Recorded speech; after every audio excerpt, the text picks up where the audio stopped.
All right, breaking news coming in. Home Minister Amit Shah has arrived at the Parliament House Annex for the day's will be coming in on your screens very shortly. But yet again, we have an action-packed day as far as the Parliament monsoon session is concerned.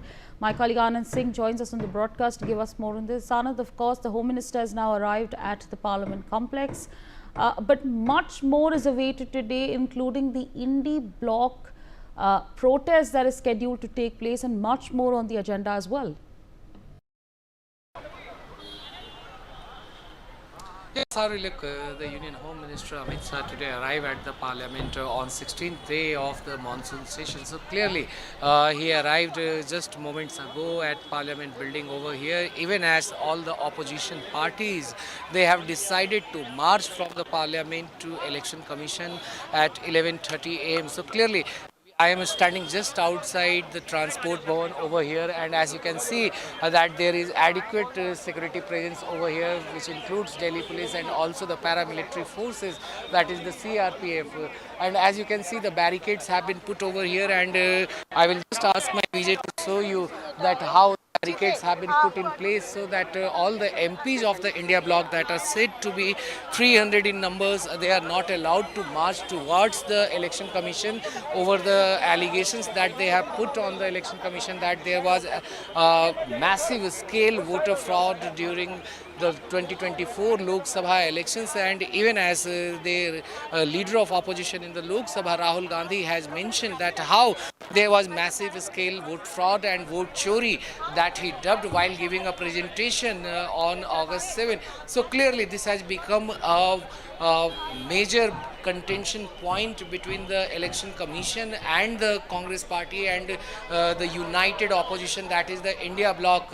So clearly India bloc MPs, they have decided to march over this issue, which also includes the issue of the special intensive revision of the voter rolls that has taken place in Bihar just ahead of the crucial assembly polls. So clearly the opposition has been alleging that how lakhs of eligible voters have been removed from the voter rolls, even as the election commission has stated in Supreme Court that it is not going to share the names that who all have been removed and what was the reason for their removal from the voter list.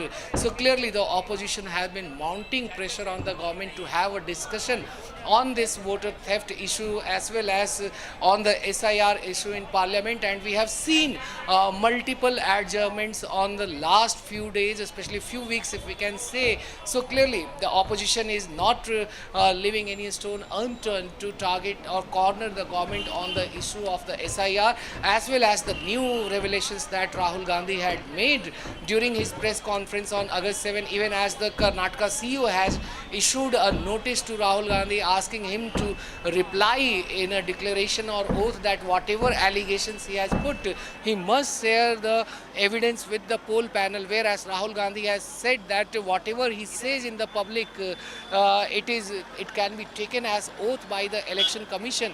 And he has even mentioned that how the election commission was demanding for an affidavit from him. So clearly he has taken an oath inside the parliament, and thus he is not going to give the undertaking. So clearly he has asked the election commission to take his words, whatever he has mentioned and he has given in his presentation, while alleging that how in one of the Bangalore South parliamentary constituency, and especially the Mahadevpura assembly seat in Karnataka, how there were more than 1 lakh fake voters that Rahul Gandhi has alleged over there in the Lok Sabha election. So clearly this has become a major flashpoint between the Congress and the election commission, and now the BJP has also slammed back at the Congress, saying that how disgruntled the Congress leaders were, and they were raising baseless questions to the election commission, and they were raising all these questions because they have conceded defeat just ahead of the crucial Bihar assembly polls. Back to you, Sabri.